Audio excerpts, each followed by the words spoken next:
500 years ago, there were people on both sides of the Atlantic Ocean, but neither knew about the other. On the western side, our side, the people had reddish-brown skins and lived in huts or wigwams. On the eastern side, in Europe, the people were white-skinned. They had learned how to build houses and large sailing ships, but they still didn't know much about the rest of the world. In fact, most of them believed the Earth was flat. Then one day, a map maker named Christopher Columbus had an idea. Do you know what? I think the world isn't flat at all. I think it's round like a ball. Did you hear what he said? Did you hear what he said? He said that the world is round. Oh, he's crazy. I think the world isn't flat at all. I think it's round like a ball. The world's as flat as the brim of your hat, and that is very plain. I know that I'm right. Oh, I know that I'm right when I say that the world is round. Oh, I'm right. I'm right. My thinking is sound, and I'll prove the world's round. It won't take very long. But it did take long, 7 long years, before Columbus could convince a king or a queen to let him try out his idea. Then Queen Isabella of Spain agreed to supply the ships and men for his trip. I will discover a shortcut to India and bring back some of the great wealth I find there. And I can do it, for I know the world is round. And instead of going east to India, I shall sail west and reach India around the other way. It will be a shorter and cheaper way, for I'll do it all by sea. Queen Isabella provided Columbus with 3 ships, the Nina, the Pinta, and the Santa Maria. And on August 3rd, 1492, they set sail across the unknown Atlantic.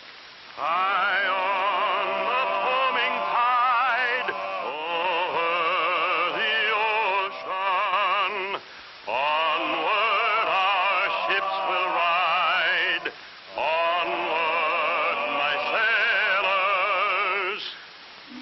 The ships sailed onward, but 2 long months after they started, there was still no sign of land ahead.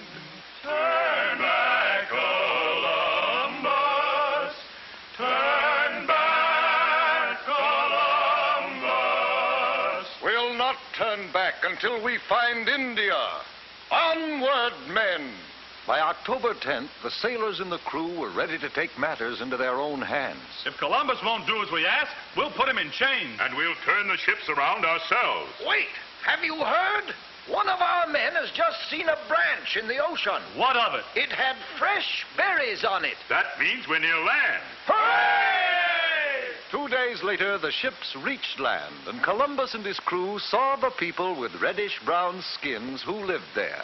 Oh, I think it is rather surprising that they should have reddish-brown skins. But now since we have landed in India, then these people must be Indians.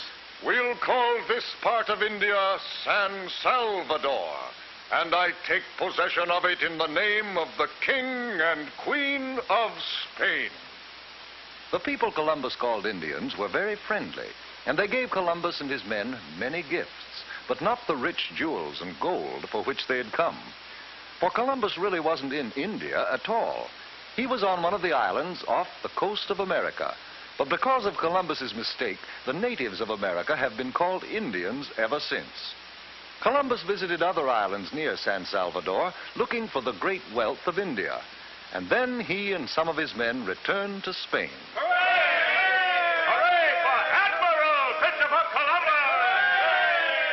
Columbus had no trouble getting ships and men for his second voyage, but he still hadn't the slightest idea that he was headed for the vast continent of America, and that he would have had to cross it and sail over the Pacific Ocean before he could reach India by traveling west.